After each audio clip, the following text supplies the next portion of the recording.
नमस्कार। राजस्थान की तमाम फटाफट खबरों में आपका स्वागत है। राजस्थान की खबरों के लिए आपसे निवेदन की यदि आपने हमारे चैनल को सब्सक्राइब नहीं किया तो कृपया करके आपके अपने चैनल को सब्सक्राइब कर लें। आप सब्सक्राइब करते हैं तो हमें हिम्मत होती है सही और सच्ची खबरें आप तक पहुंचाने की। तो क्या है आज के राजस्थान की वो बड़ी खबरें। पिछले 3-4 साल में देश समाज की बदलती तस्वीर दिखाने वाले नेशनल फैमिली हेल्थ सर्वे की रिपोर्ट शुक्रवार को जारी हो गई। इस रिपोर्ट में बड़ी खबरें क्या है वो आपको हम बताते हैं। आज भी करीब 85% बच्चे आवश्यक पोषण से वंचित है, जो बड़ी चुनौती है।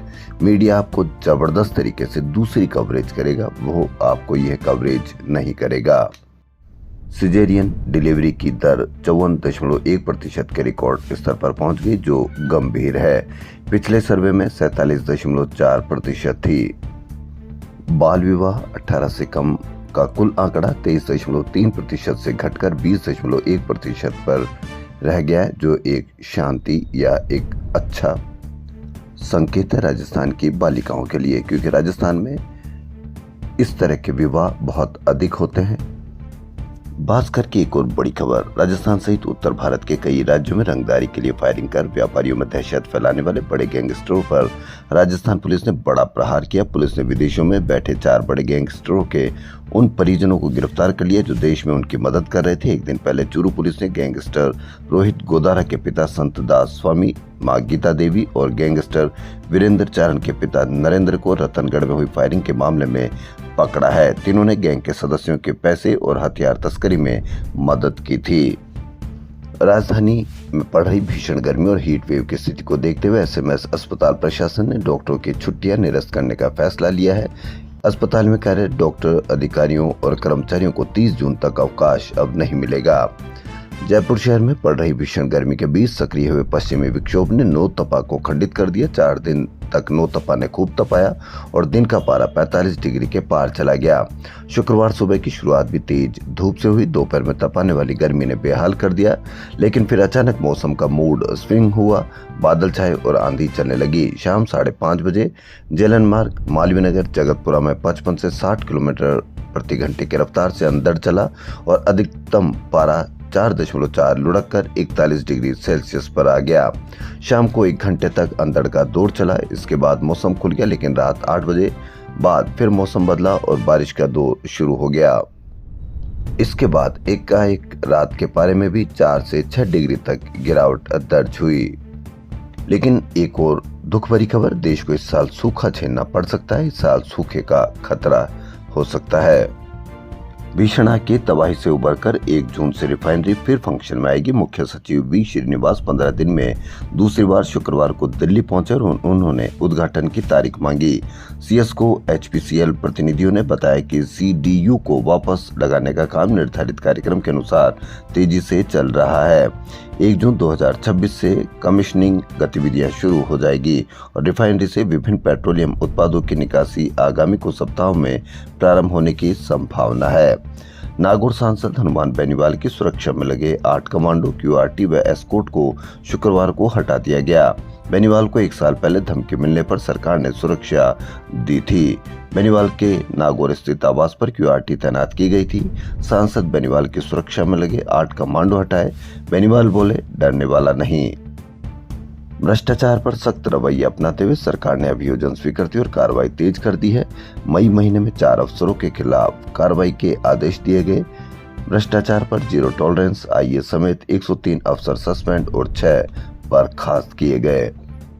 हमारी मानसिकता कितनी गिरी हुई है, हम रुपए पैसे के लिए कितना जबरदस्त तरीके से हम गिर सकते हैं, इसका एक बड़ा उदाहरण dynamic man power and security services के संचालक को एसीबी ने शुक्रवार को 40,000 रुपए की रिश्वत लेते हुए रंगे हाथों पकड़ लिया।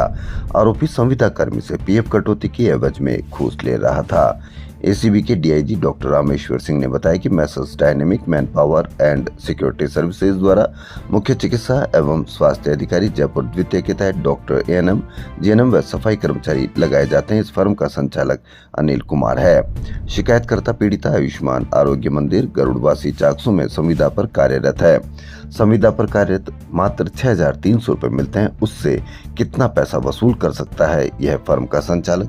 इस पर भी आप अवश्य कमेंट करके बताएं।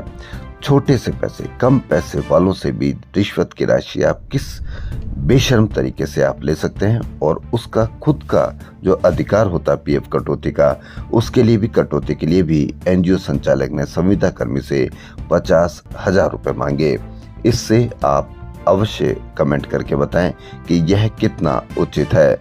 मात्र 6,300 रुपए मिलने वाले से भी हम रिश्वत मांगने से शर्माते नहीं हैं। बेशर्म हमारी ये कार्रवाई।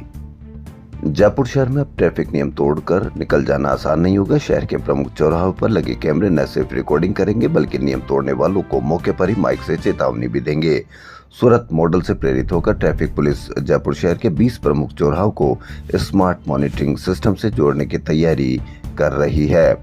सबसे पहले रामबाग सर्किल पर यह तैयारी की जा रही है। राजस्थान हाईकोर्ट के निर्देश के बाद प्रदेश की पुलिस व्यवस्था में बड़े पैमाने पर बदलाव होने की कवायद शुरू हो गई है।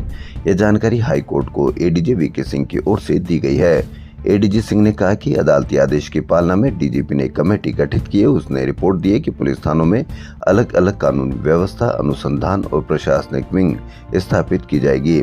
इसके लिए पायलट प्रोजेक्ट के लिए 20 पुलिस थानों को चिन्हित किया गया है। राजस्थान यूनिवर्सिटी के मुख्य गेट पर शुक्रवार को आरएलपी से जुड़े छात्र नेताओं ने सांसद हनुमान बेनीवाल पर कथित बयानबाजी के विरोध में प्रदर्शन किया। जी हां, हनुमान बेनीवाल पर भाजपा नेताओं ने जबरदस्त तरीके का बयानबाजी की है। छात्र मुख्य गेट पर एकत्र हुए और बीजेपी नेताओं के पुतले जलाने का प्रयास किया। प्रदर्शन के दौरान छात्र यूनिवर्सिटी गेट से निकलकर जेएलएन मार्ग की ओर बढ़ने लगे, लेकिन पुलिस ने हल्का बल प्रयोग कर उन्हें रोक लिया।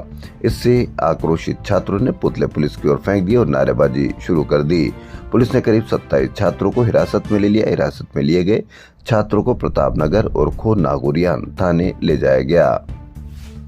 राजस्थान रोडवेज ने प्रतियोगी परीक्षाओं के दौरान अभ्यर्थियों को मिलने वाली निःशुल्क बस यात्रा में पारदर्शिता और निगरानी बढ़ाने के लिए नई डिजिटल व्यवस्था लागू कर दी है। राजस्थान राज्य पथ परिवहन निगम ने संशोधित आदेश जारी कर अभ्यर्थियों के लिए ऑनलाइन रजिस्ट्रेशन, रोल नंबर सत्यापन और ईटीआईएम मशीनों के जरिए रियल टाइम जांच की व्यवस्था लागू की है। अब अभ्यर्थियों को परीक्षा से संबंधित विवरण, एडमिट कार्ड और मोबाइल नंबर के माध्यम से पोर्टल पर पंजीकरण करना होगा। यानी इतनी हो सकता हो कि जटिलता कर दे कि अब फ्री में यात्रा करना बहुत मुश्किल हो जाए, जबकि इसको और आसान किया जाना चाहिए ताकि आम विद्यार्थी को जो परीक्षा देने जा रहा है पहले से ही तनाव में रहता है। इस प्रकार की व्यवस्था करके आम विद्यार्थी को सही उपलब्ध होगा फ्री यात्रा, या उसमें जटिलताएं आने पर वह फ्री यात्रा बंद हो सकती है। इस पर आप अवश्य कमेंट करके बताएं, क्योंकि होना ऐसा चाहिए कि रोडवेज को ही विद्यार्थी जैसे ही अपना एडमिट कार्ड बताता है उसके पास खुद के पास ऐसा सिस्टम होना चाहिए कि वो एक बार में ही देख सके कि विद्यार्थी सही है या गलत है। रोज इस तरह की बहसबाजी होगी और पोर्टल पर यदि अपलोड नहीं किया गया तो फ्री यात्रा बंद होगी। राजस्थान में 100 आईपीएस अफसरों की ओर से थाने गोद लेने की पहल के बाद अब उच्च शिक्षा विभाग ने बच्चों के शुरुआती विकास को मजबूत करने के लिए नई कवायद की है। प्रदेश के सरकारी और निजी कॉलेज अब आंगनबाड़ी केंद्रों को गोद लेंगे। यदि आपको किसी भी प्रकार के सरकारी और निजी कॉलेज अब आंगनबाड़ी केंद्रों को गोद लेने पर यदि कहीं ऐसा लिखा हुआ है कि वह उसको गोद लिया गया है आंगनबाड़ी केंद्रों को और उस पर सुविधाएं विकसित नहीं होती है, तो जो भी आंगनबाड़ी को देखते हैं आवश्यक नहीं कि आपका बच्चा उसमें पढ़ता है। यदि आपको लगता है कि आंगनबाड़ी में विकास नहीं हो पा रहा है तो आप 181 पर अवश्य शिकायत कीजिए, क्योंकि 181 पर आप शिकायत करके न केवल आप जिम्मेदार नागरिक होने का परिचय देते हैं बल्कि आपकी आने वाली पीढ़ियों को भी आप अच्छी सुविधा दिलाने के लिए प्रयासरत होते हैं। यह भी बहुत बड़ी राष्ट्र भक्ति है। और कहा जाए तो यही सबसे बड़ी राष्ट्रीय भक्ति है कि आप कहीं पर भी अव्यवस्था देखें तो 181 पर आप अवश्य शिकायत कीजिए। गुलाबी नगर में अप्रैल और मई में 6 बार हुई बेमौसम बारिश अब मच्छर जनित बीमारियों का खतरा बढ़ाने लगी है। आमतौर पर मानसून के बाद सामने आने वाला चिकनगुनिया इस बार गर्मी के मौसम में ही दस्तक दे रहा है। वैश्य फेडरेशन का फैसला, शादियों में 25 से ज्यादा फूड आइटम्स नहीं, प्री वेडिंग शूट और लिफाफा बंद। व्यापारियों को टैक्स रिटर्न पेंशन की मांग की गई है। जी, अंतर्राष्ट्रीय वैश्य फेडरेशन राजस्थान की 7 जिलों की संभागीय कार्य समिति की बैठक में शादियों में फिजूल खर्ची रोकने और सामाजिक सुधार के लिए कई महत्वपूर्ण संकल्प लिए गए। इसलिए आप सभी से निवेदन है कि शादियों में कम से कम खर्चा हो, वेडिंग शूट बंद हो नहीं हो ये अलग बात है, लेकिन लिफाफा तो बंद होना ही चाहिए। अखिल राजस्थान राज्य कर्मचारी संयुक्त महासंघ के आह्वान पर प्रदेश भर में कर्मचारियों ने लगातार चौथे दिन भी 1 घंटे का सामूहिक कार्य बहिष्कार कर विरोध प्रदर्शन किया।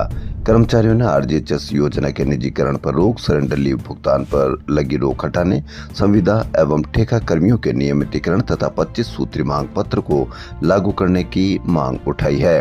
महासंघ के प्रदेश अध्यक्ष गजेंद्र सिंह राठौड़ कहा कि सरकार कर्मचारियों के हितों की लगातार अनदेखी कर रही है। विभिन्न जिलों और विभागों में हुए प्रदर्शनों में बड़ी संख्या में कर्मचारियों ने भाग लेकर सरकार के खिलाफ नारेबाजी की। महासंघ पदाधिकारियों ने चेतावनी दी कि मांगों पर शीघ्र निर्णय नहीं हुआ तो 8 जून से प्रदेश व्यापी कर्मचारी जागृति यात्रा निकाली जाएगी।